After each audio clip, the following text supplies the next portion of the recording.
O Bate-Papo Conecta a Gente é uma série de debates sobre os assuntos mais modernos e contemporâneos de gestão de pessoas no setor público. No nosso primeiro encontro, o Wagner e a Flávia conversaram com a Super Sofia Esteves sobre os desafios da gestão de pessoas no mundo contemporâneo. Confira na nossa playlist Conecta a Gente, que está no YouTube do Ministério da Economia. E não perca, em 19 de agosto, às 14 horas, a Flávia e o Wagner vão conversar com Gino Terentin sobre os desafios da gestão no mundo VUCA. Você sabe o que é isso? Confira, não perca e conecte-se! O Bate-Papo Conecta a Gente é uma série de debates sobre os assuntos mais modernos e contemporâneos de gestão de pessoas no setor público. No nosso primeiro encontro, o Wagner e a Flávia conversaram com a Super Sofia Esteves sobre os desafios da gestão de pessoas no mundo contemporâneo. Confira na nossa playlist.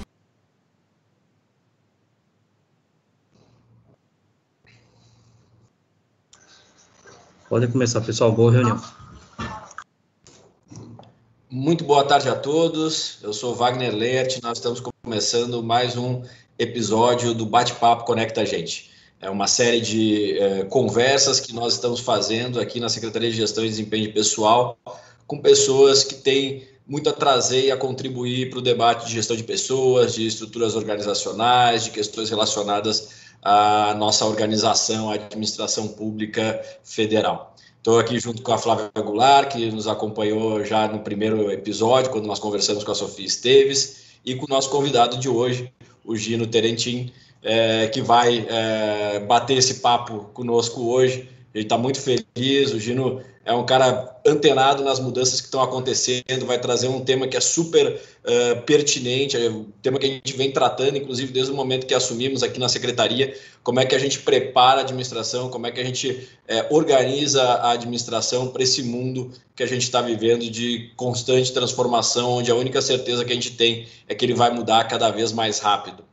Então, o tema é super pertinente, o Gino é um excelente palestrante e conhecedor desse tema e vai ser muito bacana esse bate-papo, eu não tenho a menor dúvida disso. Antes de passar a palavra para a Flávia, fazer uma abertura aí, contar um pouquinho mais do que a gente vai tratar nessa conversa de hoje, eu vou rapidamente trazer aqui o currículo do nosso convidado. O Gino é consultor de organizações e estratégia da Superintendência de Inteligência Corporativa e Estratégia da Caixa Econômica Federal. Também é doutorando pela Universidade de Bordeaux, MBA em Economia pela USP e MBA em Gerenciamento de Projetos também pela USP. Tem vasto conhecimento e experiência em planejamento estratégico, PMO, gerenciamento de projetos, programas e gestão de portfólios. Além disso, o Gino é empreendedor, um cara que também investe seu tempo, se dedica a empreendimentos sociais, a iniciativas que têm um impacto social. Então, eu não tenho a menor dúvida que vai ser um papo muito rico. Obrigado, Gino, desde já por aceitar o convite de estar aqui conosco hoje. Flávia, com você. Obrigada, Wagner. Boa tarde a todos. A gente está muito feliz para essa segunda edição do Bate-Papo do Conecta a Gente. Importante ressaltar que o Conecta a Gente é uma iniciativa da nossa secretaria para fortalecer, unir e potencializar cada vez mais a atuação dos gestores de pessoas dentro da administração pública federal.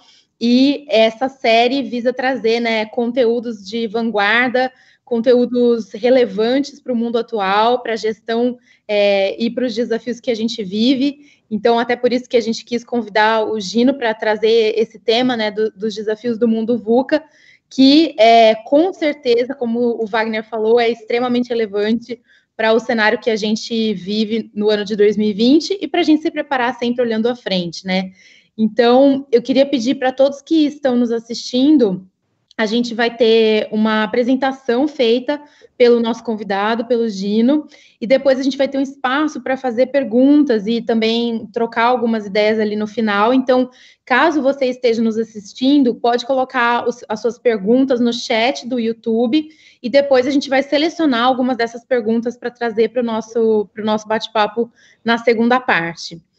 Sem mais delongas, eu queria passar a palavra para o Gino. Ele vai falar um pouquinho para a gente, sobre esses desafios do mundo VUCA, e depois a gente volta aqui para fazer perguntas e também levar as perguntas de vocês para ele. tá bom? Muito obrigada. Gino, passo a palavra para você. Fala, pessoal, boa tarde, Flávia, boa tarde, Wagner, uma super honra estar aqui com vocês, obrigado por terem lembrado do meu nome, me trazido até aqui.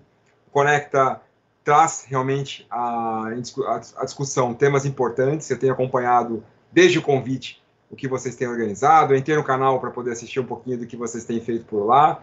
Obrigado e parabéns a vocês e a todos que estão envolvidos nessa iniciativa tão importante para o nosso serviço público.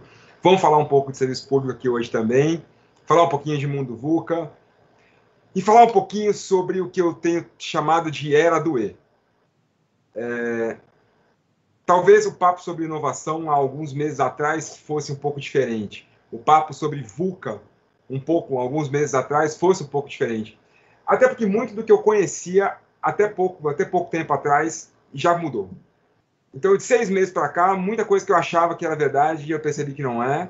Muita coisa que eu achava que era impossível, eu percebi que não é. Muita coisa que eu achei que fosse possível, eu ainda entendo que é, mas não é tão fácil quanto eu achava. Enfim, todo o conhecimento sobre VUCA que eu tinha até 6 meses atrás foi desafiado por um evento tipicamente VUCA. Volátil, incerto, complexo e ambíguo. Eu tenho pouquíssimas certezas hoje, mas uma das que eu tenho, das poucas, é que nenhum plano estratégico está vigente mais. Todos os planos falharam simultaneamente há 6 meses atrás. Não só os planos de gestão organizacional, mas os planos das nossas vidas. Todas as viagens que eu tinha marcadas, todas as férias com a minha família, todas as aulas de desenvolvimento da minha filha, todos os abraços que eu tinha que dar na minha mãe, todas as coisas que eu tinha programado para fazer, falharam simultaneamente há 6 meses atrás. Mas, na verdade, as coisas já vêm sendo desafiadas por essa volatilidade, e não é de hoje. E é um pouquinho sobre isso que a gente vai falar aqui, ao longo desses 30 minutos, um pouquinho menos, talvez, e aí a gente vai abrir um espaço para poder bater um papo melhor. Para começar a falar sobre esses desafios, eu gosto de trazer o conceito de mudança. O que é mudança? Né? E é um conceito super simples, mas, ao mesmo tempo, extremamente poderoso. A passagem de um estado para outro. A transição. E eu faço questão de destacar a palavra transição. Eu tenho acompanhado bastante o trabalho de um profissional incrível chamado professor Ricardo Guimarães. Ele tem feito um programa no LinkedIn chamado Não Desperdice a Crise. Um programa no qual ele ressalta quais são as oportunidades que nós temos de repensar coisas importantes à luz desse cenário VUCA que nós estamos vivendo nesse exato momento. E num desses vídeos ele fala sobre o E versus o OU, e esse vídeo dele me inspirou a criar esse bate-papo, e tenho acompanhado o trabalho dele, e especialmente em um vídeo, ele fala sobre uma visita que ele fez a um borboletário, e tinha uma frase nesse borboletário que me marcou muito. Eu lembro que eu ouvi essa frase logo no comecinho da pandemia, e ela foi importante para mim. Nessa frase, escrita nesse borboletário, o objetivo é tentar trazer qual é o sentimento da lagarta no momento que ela está dentro da pupa fazendo a transição para o estado de borboleta. Imaginem vocês que naquele momento a lagarta está vendo o fim do mundo, porque ela está sendo digerida. Se você abrir aquela pupa em determinado momento, o que vai sair é um suco. Ela está sendo totalmente digerida e num processo extremamente doloroso, que deve ser, para que ela se transforme no que vem depois. E tudo que está dentro daquele casulo é digerido, exceto uma célula. Uma célula chamada célula imaginal. E essa célula imaginal, e tem um livro do mesmo nome, mostra qual é o design da nova forma. Essa célula imaginal, ela armazena o design da borboleta. O design do que vem depois. E a frase é a seguinte: aquilo que a lagarta chama de fim, o resto do mundo chama de borboleta. E eu vejo isso como uma característica muito forte do mundo VUCA.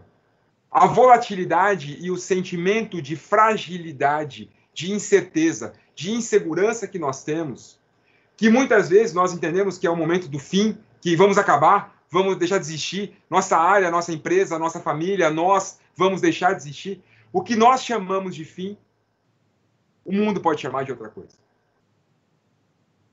E por isso eu gosto de trazer essa imagem da borboleta. Ela me representa essa fase que nós estamos vivendo, uma fase de transição, que, no entanto, traz para a gente também a simplicidade, embora esse processo pareça tão simples de gerir uma mudança, de sair de um estado onde o fim de algo representa o começo de outra coisa. Esse estado simples, essa mudança simples, que é sair de um estado atual, passar por uma transição e entrar em um estado futuro, na verdade é extremamente complexa porque ela envolve pessoas, porque ela envolve conexões entre pessoas. Nunca estivemos tão conectados quanto estamos hoje. Nunca estivemos. E nós sequer muitas vezes temos a dimensão disso. Mas uma coisa eu tenho certeza. Cursou ciência política há 10 anos atrás, não viu uma matéria que não vai poder faltar em nenhum curso de ciência política mais. E o nome dessa matéria é redes sociais.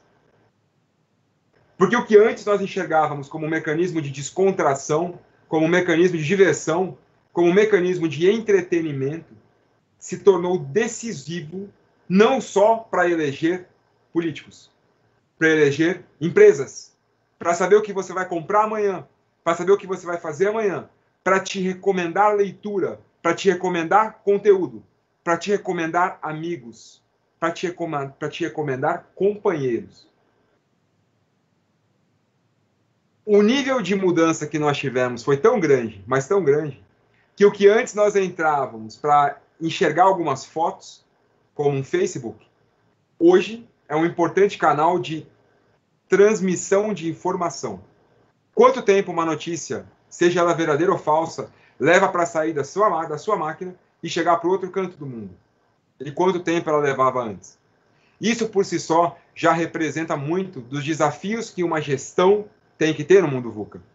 Porque não é só a gestão da sua empresa, não é só a gestão da sua secretaria, não é só a gestão do seu país, é a gestão da sua família, da sua casa, da sua própria vida. A maneira como nós fazemos gestão mudou significativamente e tende a mudar muito mais, em decorrência dessa volatilidade, incerteza, complexidade e ambiguidade. Aqui um gráfico bastante famoso que mostra justamente essa evolução entre a primeira mudança, grande mudança que aparece nesse gráfico, que é a Revolução Agrícola, lá em cima, e a Revolução Industrial. Passaram 8.000 anos entre uma mudança dessa magnitude e outra. Depois da primeira Revolução Industrial até a lâmpada, 120 anos. Da lâmpada até o pouso na Lua, 90. Do pouso na Lua até a internet, 22. Da internet até o sequenciamento do genoma humano, 9 anos. E aí eu pergunto para vocês, quantas mudanças a tecnologia nos proporcionou nos últimos 6 meses? A minha mãe recentemente fez uma consulta online. E eu achei que era só um quebra-galho. Quando eu fui ver a consulta que ela fez, eu me choquei com aquilo.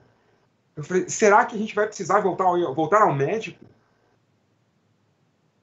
O que a gente está vendo acontecer agora pode proporcionar o acesso à medicina de qualidade para pessoas que moram a centenas de quilômetros de um centro urbano, mas que têm um telefone celular em mãos. É claro que ainda não dá para a gente fazer cirurgias dessa forma, nem mesmo exames diagnósticos que requeram mais exames, mas exames clínicos simples, como, por exemplo, uma cárie. Sim, é possível. Conectando alguma coisa no seu telefone celular, daqui a pouco nós teremos acesso a coisas dessa forma. Daqui a pouco, aqui. Falando com uma amiga hoje, ela falou, Gino, olha, a hora que acabar, que as escolas voltarem, eu acho que eu não vou colocar minha filha de volta à escola. Como assim? Falou, eu quero fazer homeschooling com ela. Eu acho que ela aprende muito mais comigo do que com a escola. Eu ouvi isso e falei, caracas. E ela não está falando de educação simples, ela está falando de realmente sentar com a filha para ensinar física. E sabe qual é o melhor? Ela vai ter que reaprender física. Nós teremos que voltar para a escola para ensinarmos os nossos filhos. E o que temos que fazer com nossos colaboradores? Qual é o papel da gestão de pessoas agora? Porque na era do E, gerir pessoas numa organização não é gerir recursos. Na era do E, gerir pessoas numa organização não é gerir o Gino profissional. Mas há pouco tempo atrás, algumas horas atrás, eu fazia uma reunião enquanto eu dava banho na minha filha. Porque o Gino profissional se encontra com o Gino pai, que se encontra com o Gino marido, que se encontra com o Gino filho, que se encontra com o Gino professor. E aquelas caixinhas que nós criamos para proteger a nós mesmos do mundo, há 6 meses foram colocadas dentro de uma caixa só. Não há mais um momento de descanso e um momento de trabalho. Qual é a diferença do seu sábado para a sua quarta-feira? Para mim não tem mais nenhuma. Porque o meu sábado tem coisas de quarta-feira, assim como a minha segunda-feira tem coisas de domingo.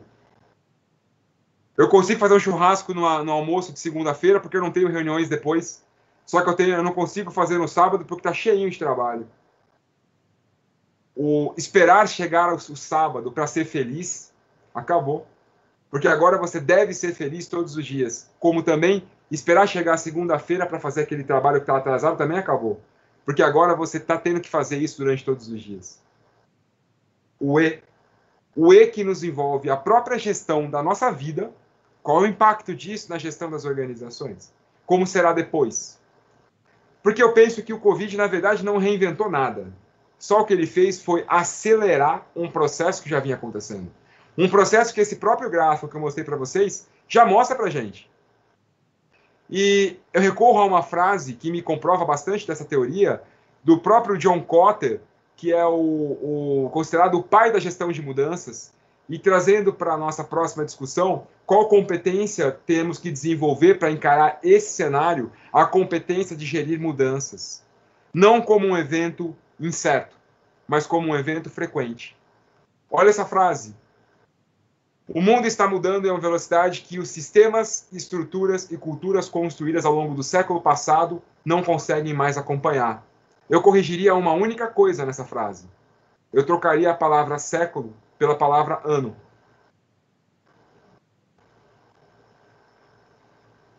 O mesmo John Kotter que fala o seguinte, que quando nós falamos de mudança numa organização, o que nós estamos falando, na verdade, não é de mudar estratégia, não é de mudar cultura, não é de mudar estruturas, e nem de mudar sistemas, mas para conseguirmos ter a gestão. A mudança que a gestão precisa fazer no mundo VUCA não é uma mudança de estruturas. Não adianta criar uma nova diretoria, não adianta fazer um novo planejamento estratégico, porque virá alguma coisa e derrubará esse plano, como aconteceu agora.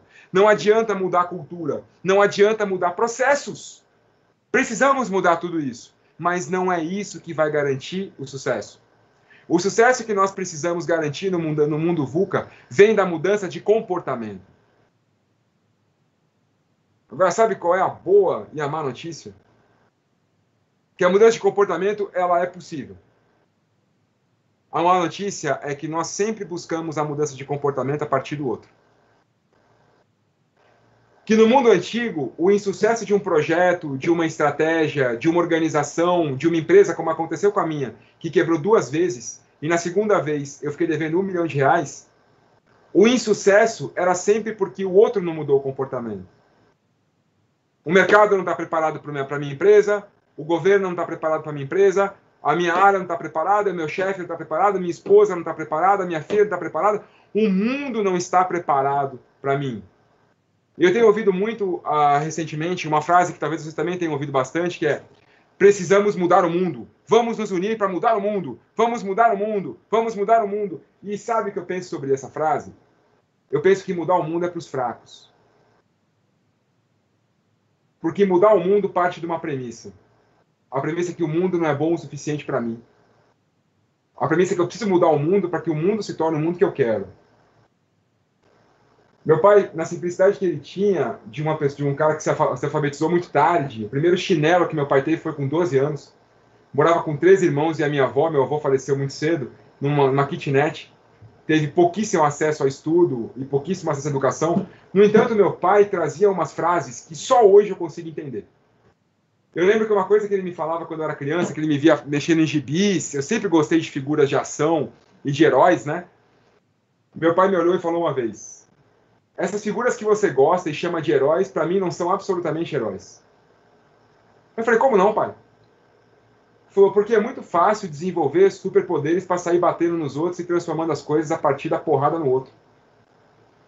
Para mim, meu pai falando, o herói não é aquele que mata os monstros de fora para melhorar o mundo. Para mim, o herói é aquele que mata os monstros de dentro para melhorar o mundo. Olha que coisa forte.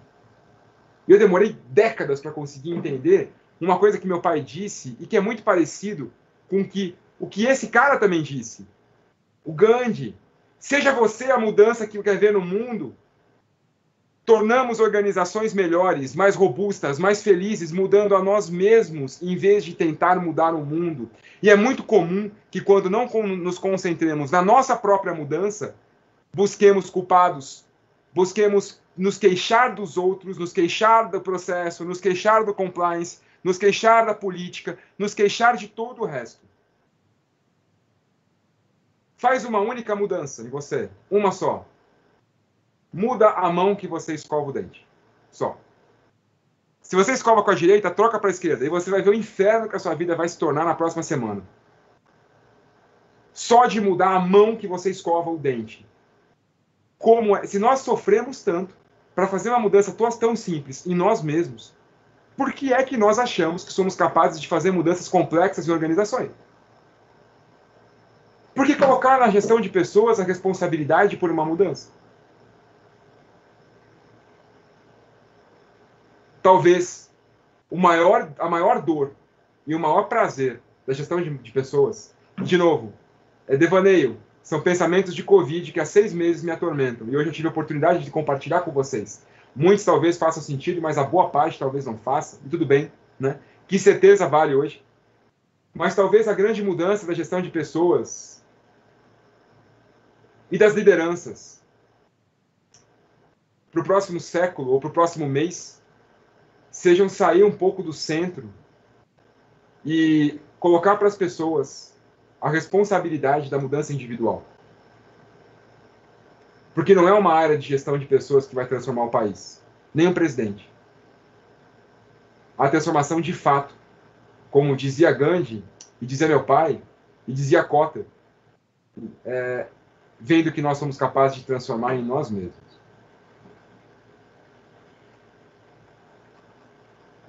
E como navegar nessa complexidade, né? Bem-vindo à era do E, a era que cria uma organização inovadora, sim. Gino, precisamos só inovar? Como o governo inova? O governo também inova. Bem-vindo à era do E, a era em que organizações executam e inovam. É possível? Claro que é. Você pode sim criar uma organização ambidestra, uma organização que faz es e não os. Uma organização ambidestra, de fato, consegue alcançar grandes inovações. Consegue navegar no mundo VUCA, porque é uma organização que cria inovações revolucionárias, enquanto melhora incansavelmente a maneira como executa o modelo de negócios atual. E uma organização que cria mudanças revolucionárias e melhora o modelo de negócio existente e atende aos clientes ou beneficiários.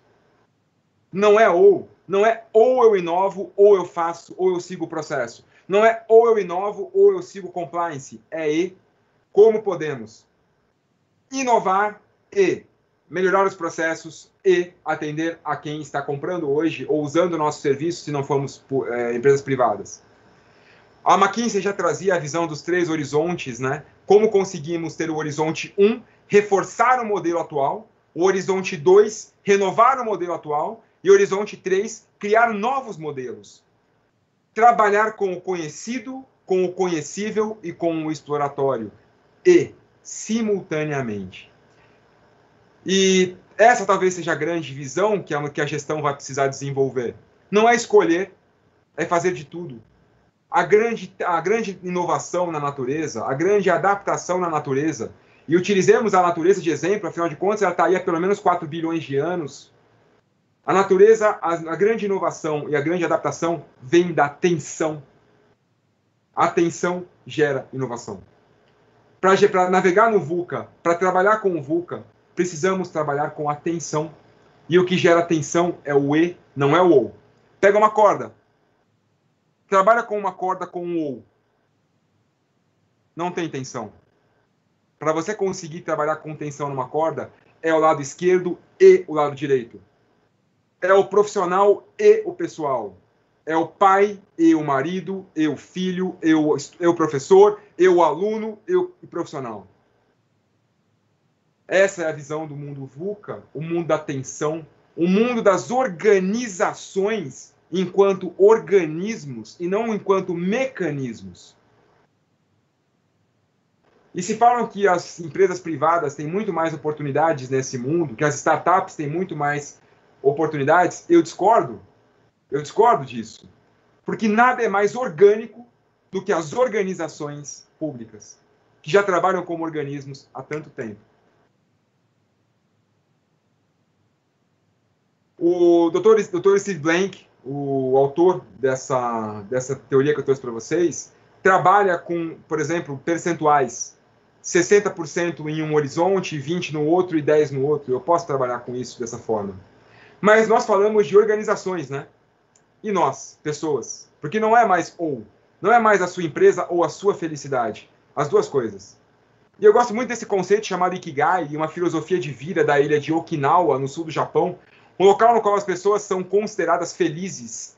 Há vários estudos sobre a felicidade das pessoas de Okinawa e vivem em média mais de 100 anos com um alto nível de propósito. O Ikigai tem chamado a atenção por representar um caminho para a felicidade, uma razão para viver, independente de religião ou crença.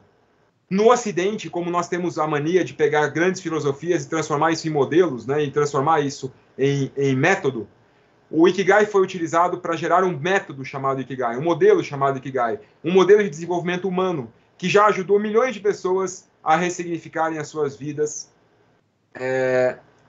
em relação a sentido, propósito, trabalhos, enfim. O Ikigai significa em japonês a razão pelo qual eu acordo todos os dias pela manhã, ou a razão para viver.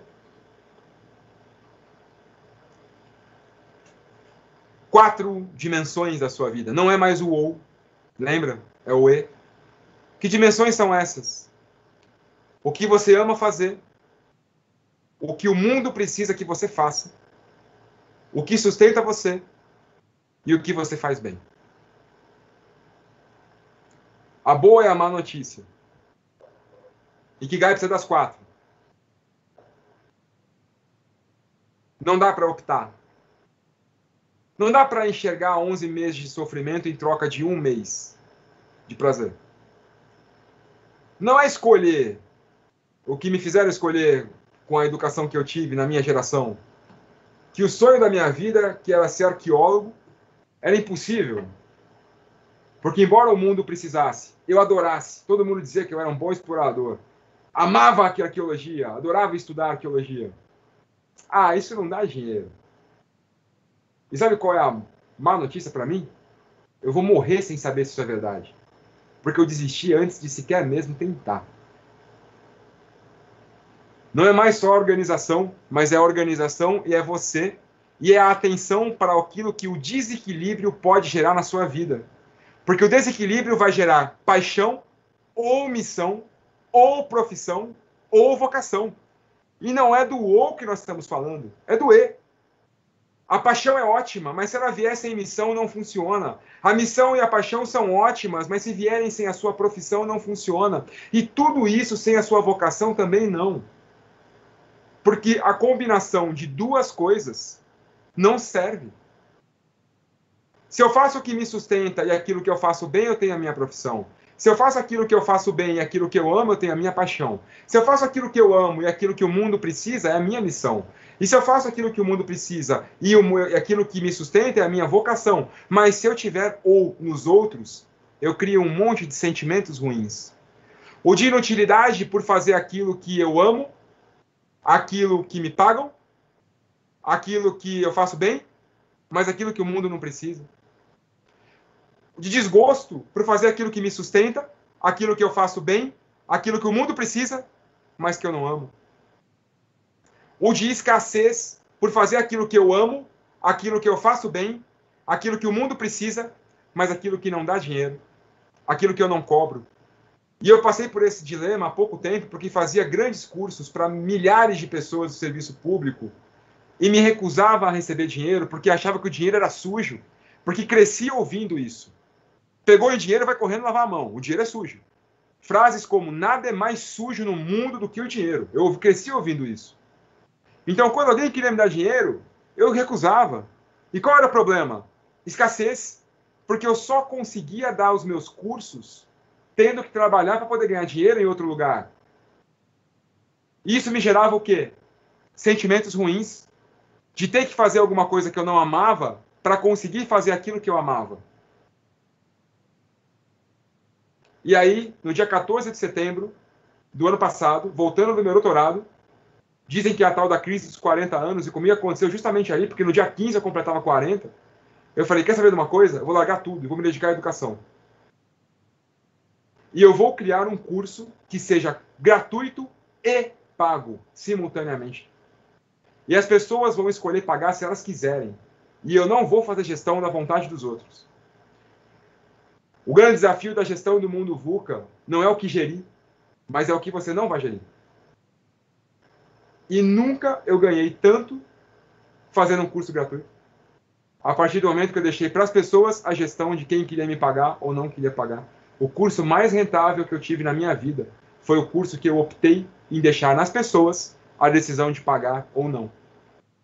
Quais decisões nós podemos delegar? Quais decisões nós estamos tendo, achando que temos o controle de algo que não temos? E que se nós passarmos adiante, virá um resultado melhor. Não só financeiro, porque não é só disso que nós precisamos, ao contrário. Outro tipo de Ikigai, criado por um cara chamado John Elkington, na década de 40, autor do Triple Bottom Line, de um livro chamado Cannibals with Forks, ou Canibais com Garfos, trouxe a seguinte discussão. Chega de analisarmos projetos e organizações olhando apenas para a sustentabilidade financeira. Chega de colocarmos no nosso planeta tanto resíduo e estourarmos quase todos os limites que nosso planeta tem. Chega de levarmos para a sociedade resíduos em decorrência de uma má gestão. Porque para um negócio ser lucrativo, ele precisa dar resultado em 3 dimensões. Ele tem que ser financeiramente viável e socialmente justo e ambientalmente prudente. Se eu crio um negócio que me traz dinheiro e cria problemas para o nosso planeta, como aquecimento global, como extinção de espécies, como desmatamento, isso não é um bom negócio. Nenhuma organização merece existir com a finalidade de crescer. Na natureza, o nome que se dá para uma coisa que começa com a única finalidade de crescer em torno de si mesma é tumor. Uma organização que queira crescer precisa ser financeiramente viável, socialmente justa e ambientalmente prudente. As 3 coisas. E a inovação nasce com atenção. E o que eu faço? Porque se falamos de organizações que inovam e fazem processos, se falamos das pessoas que têm o que amam, o que fazem bem, o que o mundo precisa e aquilo que são remuneradas, e falamos também de organizações gerando financeiramente viável, socialmente justo e ambientalmente prudente, o que eu faço amanhã? O que eu faço amanhã? Se falamos que a gestão de pessoas parte da mudança que eu posso fazer em mim mesmo, o que eu faço amanhã? Olhando para organizações públicas e para nós no serviço público, eu gosto muito dessa foto. Essa foto que lembra a empresa que eu trabalhei 20 anos da minha vida, quase. A empresa que nasceu com a finalidade de acabar com a escravidão. A Caixa Econômica Federal nasceu em 1861 por uma tentativa de Dom Pedro II de acabar com a escravidão. Ele não tinha como fazer isso da maneira que ele queria, então ele criou a Caixa Econômica para que os escravos pudessem depositar ali o dinheirinho deles e comprar a sua liberdade. Olha só, um banco que nascia em 1861, nasceu para ser financeiramente viável e socialmente justo. O que eu espero dos bancos do futuro? Eu espero que os bancos do futuro tenham dinheiro, sim, e libertem a sociedade da última escravidão que nós vivemos, chamada dívida. Um banco não pode gerar dívida.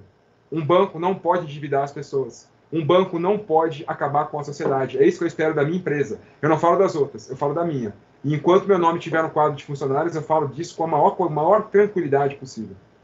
A Caixa Econômica que o mundo precisa é um banco que seja financeiramente viável para o Brasil e socialmente justo para a nossa sociedade e ambientalmente prudente para o nosso país. Tem que ser um banco que dê dinheiro e acabe com a dívida das pessoas, simultaneamente. O que é que a nossa organização precisa fazer agora? Cada uma certamente tem o seu propósito e ele deve estar no E. E o que eu faço? O que eu, Gino, posso fazer? Qual a mudança que eu posso criar em mim? E eu gosto muito dessa frase, dessa tela, que traz duas mulheres muito importantes na minha vida. Três, na verdade. Uma está lá no fundo, a minha esposa, a Lucimara. E em destaque, duas. A Isabel, a minha filha, e a Dona Lete, a minha mãe. Eu nunca fiquei tanto tempo sem abraçar minha mãe. Nunca pensei que ficaria tanto tempo sem abraçar minha mãe com ela viva. E o que eu posso fazer todos os dias é criar algo que torne o mundo que eu recebi da grandona melhor para eu poder entregar para a pequena. Se eu conseguir fazer isso de alguma forma, e fazer isso sendo um bom profissional, e uma boa pessoa, e um bom pai, e um bom filho, e um bom marido, e um bom cidadão para o nosso país, eu acredito, sinceramente, que eu terei feito a coisa certa. Obrigado pela oportunidade.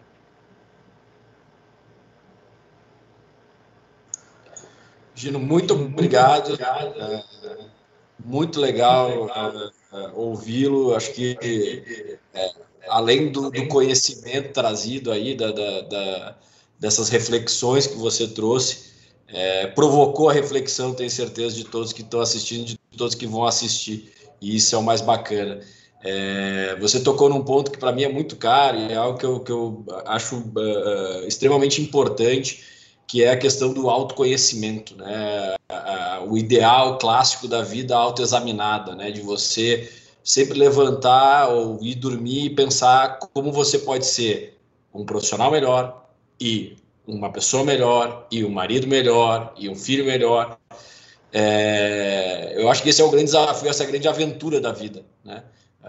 Você cada vez buscar ser melhor, fazer o bem, enfim, eu acho que você trouxe isso com muita propriedade e é algo que realmente para mim é muito caro, muito importante, não só no ambiente corporativo, não só na vida profissional, mas na vida pessoal também. E aí a minha pergunta vai nesse sentido, já vou fazer a primeira pergunta aqui: como as lideranças podem ajudar? Esse é um processo evidentemente individual, né, e precisa do esforço do indivíduo, da pessoa. Mas como as lideranças podem apoiar, ajudar as suas equipes a buscarem isso, a se proporem a esse exercício, né? Eu acho que essa é uma pergunta interessante aí. Eu tenho certeza que muitas pessoas se deparam com isso, né? De como provocar as suas equipes a buscarem mais, ser melhor, ser um profissional melhor, uma pessoa melhor, enfim, dentro desse esforço que cada um deve fazer. Legal, excelente pergunta. Tem um livro que mudou minha vida, tem o Gino antes e depois desse livro, que é esse aqui, Dale Carnegie, Como Fazer Amigos e Influenciar Pessoas. É um livro que, durante muito tempo, só perdia para a Bíblia em relação à quantidade de exemplares vendidos. 50 milhões de exemplares vendidos, né? E eu fui procurar Dale Carnegie porque tinha pavor de falar em público. Um dia eu conto para vocês essa história. E fiz todos os cursos com a Dale Carnegie, absolutamente todos. Minha relação com a Dale Carnegie vem desde 2014, e agora, recentemente, me formei trainer pela Dale Carnegie. E a Dale Carnegie apresenta um conceito que eu gosto bastante, que é a pirâmide da liderança. E o que ela coloca na pirâmide da liderança é que para eu conseguir alcançar o último estágio, e a liderança está aqui em cima, eu preciso passar por esses dois. E esses dois estágios, eles são, respectivamente, cooperação,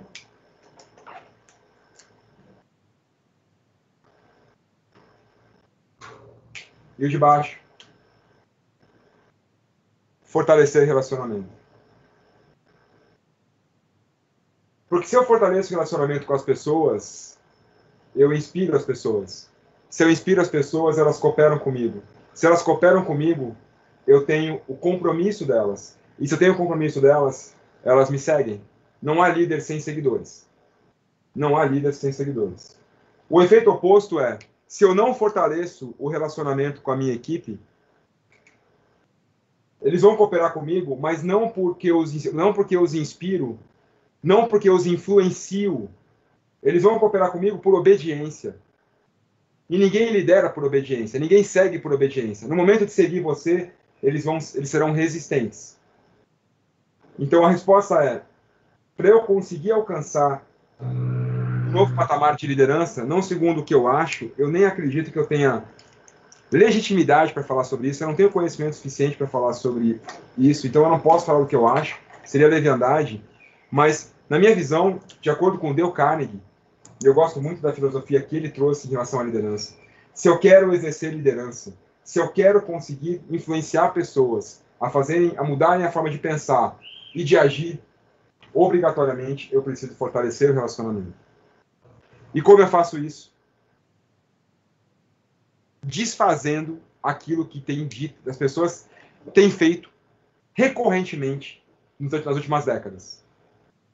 Acabando de uma vez por todas com frases do tipo: não misture o profissional com o pessoal. Deixe seus problemas na catraca. Não dá para fortalecer relacionamento com alguém que eu não reconheça e ajude. Tem um vídeo do Simon Sinek, autor daquele livro Comece pelo Porquê, que eu gosto bastante, que ele fala sobre colaboradores como irmãos e irmãs, e não como colegas de trabalho. Nós não compramos grandes brigas, no bom sentido da palavra, grandes jornadas, brigas pessoais, brigas de desenvolvimento com colegas de trabalho. Mas nós fazemos isso com irmãos e irmãs. E, na boa, a gente passa mais tempo com essas pessoas do que com nossos irmãos e irmãs. Se nós não nos preocuparmos genuinamente com a saúde mental e física e emocional de cada uma das pessoas que trabalham com a gente, e enxergarmos essas pessoas, de fato, como nossos irmãos e nossas irmãs, não há liderança. Há obediência e resistência. Legal, obrigado. Flávia? Excelente, Dino, obrigada. Tem um outro livro do Simon Sinek, que é o Leaders Eat Less, né? Que é Líderes Comem por Último. E ele fala um complemento, né, sobre esse comentário que você acabou de fazer, que os colaboradores de uma organização são como irmãos e irmãs, que você falou, e nesse outro livro ele fala que os chefes, né, os líderes da organização são como pais, né, como pais e mães.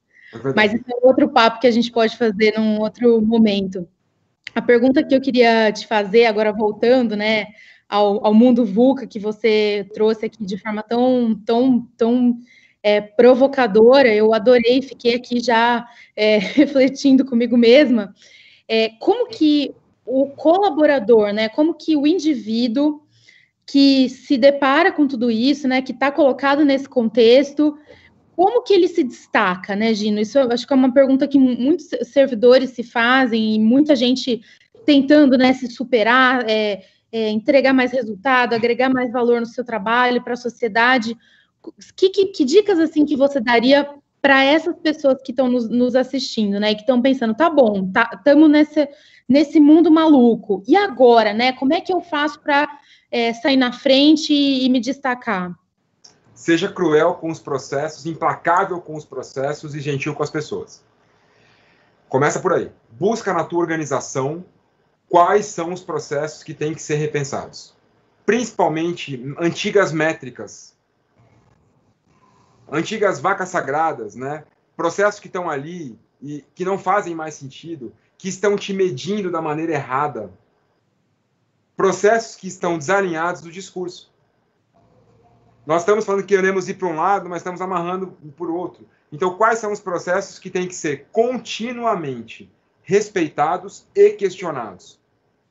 Todos os processos devem ser sempre respeitados e questionados. Fazendo isso, você vai se destacar. Porque você vai parar de procurar culpados. Ninguém gosta de conviver com pessoas que procuram culpados. Porque uma hora pode ser eu. Eu gosto de conviver com pessoas que me ajudam a ser alguém melhor. E isso, a única forma é pelo exemplo. Se você, a única forma. A Isabel tem 3 aninhos, que nem eu falei, eu adoro andar descalço. Eu ando descalço por tudo que é lado. Eu vou na rua descalço, pra vocês terem uma ideia. A vida inteira foi assim. E assim que eu olho a Isabel, eu falo, Isabel, coloca lá o chinelo, Isabel, tá doida? Não pode ficar descalça. Ela nem responde. Não é que ela fala, não vou colocar. Ela só faz assim, ó. Ela só olha para o meu pé. Ela tem 3 anos.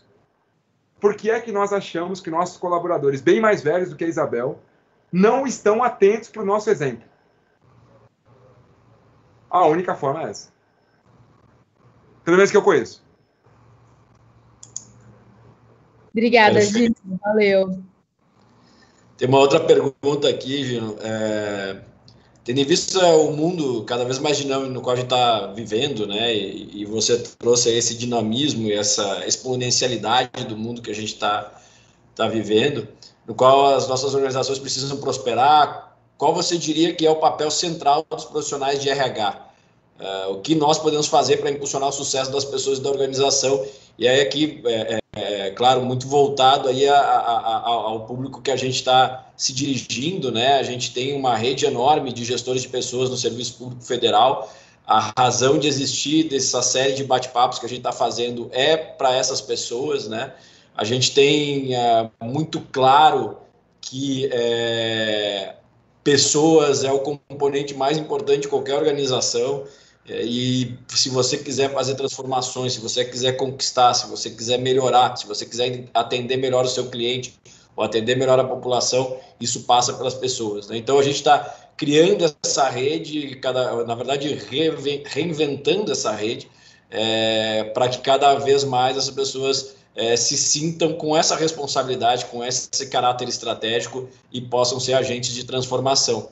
Então, a pergunta é nesse sentido, né? Como as pessoas que trabalham no RH, como o setor de RH pode ajudar e pode impulsionar o sucesso de uma organização, como é o governo federal, ou de outras organizações públicas e privadas, nesse mundo VUCA? Legal. No mundo VUCA, volátil, incerto, complexo e ambíguo, a gente tem pouca relação de causa e efeito. Pouca relação de causa e efeito. Ou seja, os resultados não são tão previsíveis quanto antigamente eram, né? Lembra daqueles 3 horizontes? Eu tenho um horizonte de muita previsibilidade, eu tenho um horizonte de média previsibilidade, eu tenho um horizonte de pouquíssima ou quase nenhuma previsibilidade. O grande desafio que eu vejo hoje para o RH, e eu realmente não sei como resolver, é conseguir organizar uma forma de mexer com os indicadores, de modo que as pessoas sejam medidas de forma diferente, de acordo com o nível de complexidade que elas trabalham. Esse assunto me desafia tanto que a minha tese de doutorado é em cima disso, em cima de um modelo que eu tenho desenvolvido, chamado Project Management Readiness Level, que é baseado na escala TRL da NASA, utilizada para lançamento de aeronaves. E eu olhei para essa escala e falei, tem mais ali do que simplesmente naves espaciais. Aí tem uma opção. E eu tenho desenvolvido já há alguns anos esse modelo, para tentar, a partir dele, entender qual é a melhor forma de liderar, de medir, de trabalhar a personalidade das pessoas por meio do comportamento, de trabalhar o comportamento das pessoas, não por meio da personalidade, mas do ambiente, indicadores de métricas de desempenho, liderança, perfil comportamental, design organizacional. Não é a mesma coisa para tudo. E o problema é que o RH sofre de uma injustiça muito grande. Ele é a área cobrada, é que nem jurídico, nessa dimensão. É a área cobrada por fazer diferente, desde que seja igual para todos. Isso é muito difícil, se é que é possível. Como eu pego uma área e falo, você tem que agir diferente, desde que seja igual para todos? Se eu medir, as pessoas serão... O comportamento das pessoas é influenciado pela personalidade e pelo ambiente, lembra? A métrica é uma variável ambiental. Quem disse isso foi o Dr. Kurt Lewin, na década de 30. No livro Principles of Topological Psychology, ele apresenta essa equação. O comportamento das pessoas é influenciado pela personalidade e pelo ambiente. E é, em vão, moralmente questionável, ou exige um esforço hercúleo querer mudar o comportamento dos outros pela personalidade. E quando eu estabeleço a mesma métrica para todo mundo, eu naturalmente teria o mesmo comportamento de todos. Mas a culpa não é das pessoas. A culpa é do sistema. E um outro cara que eu gosto bastante, que é o Edward Deming, naquele livro Out of the Crisis, ele traz algumas frases bem importantes. Uma delas é, um sistema ruim sempre será mais forte do que uma boa pessoa. Talvez um dos grandes pontos da gestão de pessoas é, de alguma forma, alertar as organizações que nenhuma boa pessoa consegue ser melhor do que um sistema ruim. para ter o melhor das pessoas, eu preciso começar mexendo pelo sistema. E variáveis como métricas, indicadores de desempenho e incentivos são importantes para isso.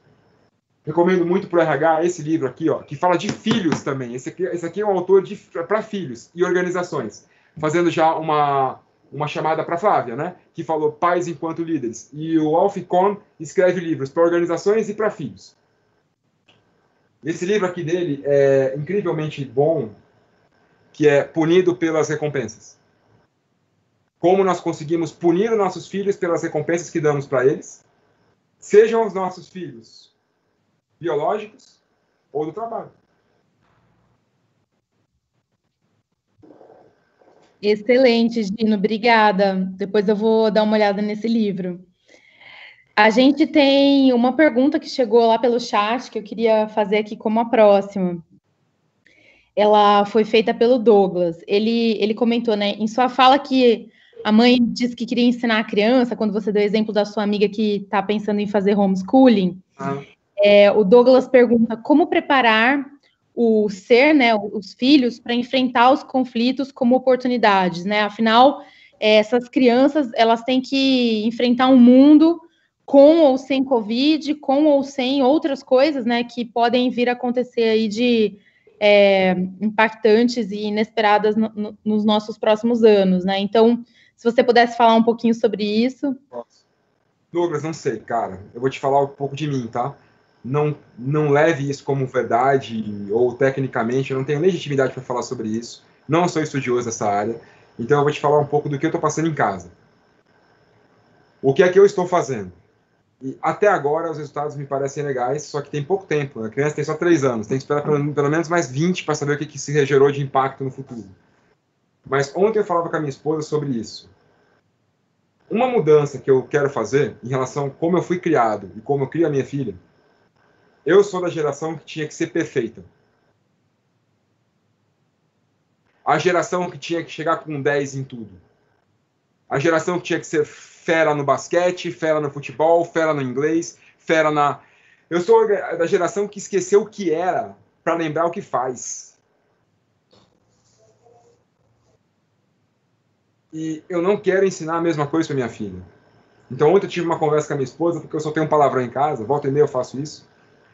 E ela falou, você não pode falar isso, porque ela vai repetir. E eu falei, eu posso falar isso, eu acho que eu posso falar isso, e me desculpar com ela. Porque ela precisa saber que ela não tem a obrigação de ser perfeita, assim como nós não temos. E que nós também erramos aqui em casa. Não errar não é mérito.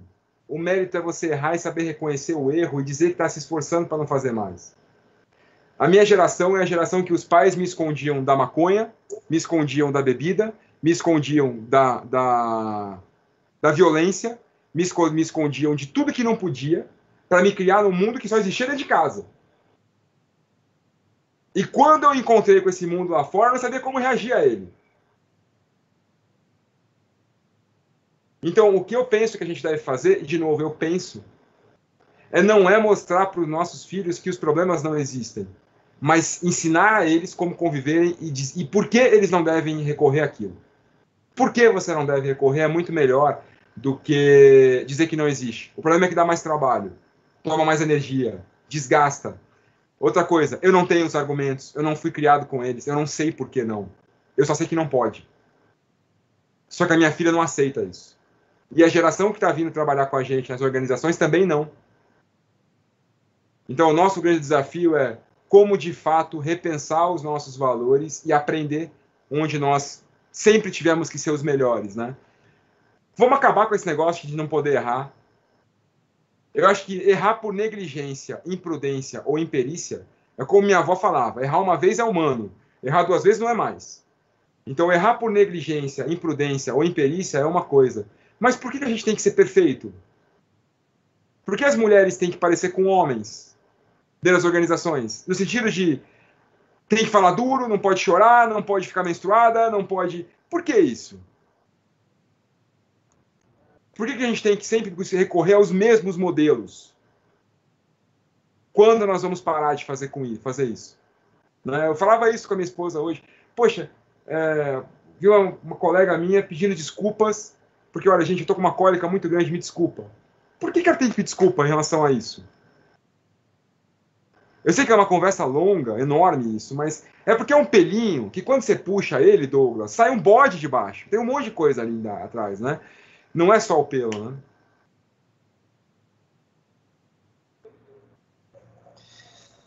Mais uma pergunta aqui, Gino.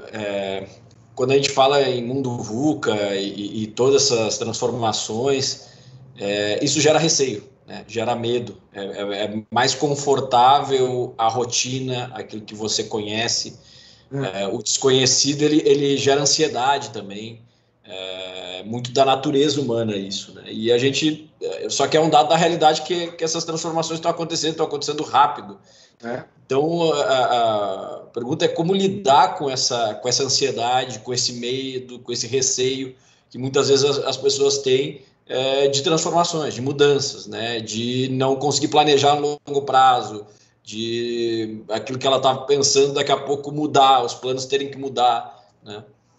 Wagner, qual foi a última vez que seu chefe te passou uma coisa e você bateu na sala dele e falou, posso entrar?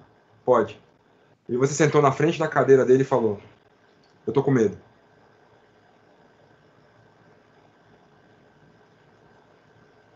Nós não fazemos isso. Não faz nada.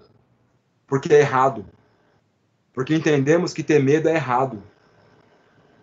É sinal de fraqueza, é sinal de impotência, é sinal de despreparo.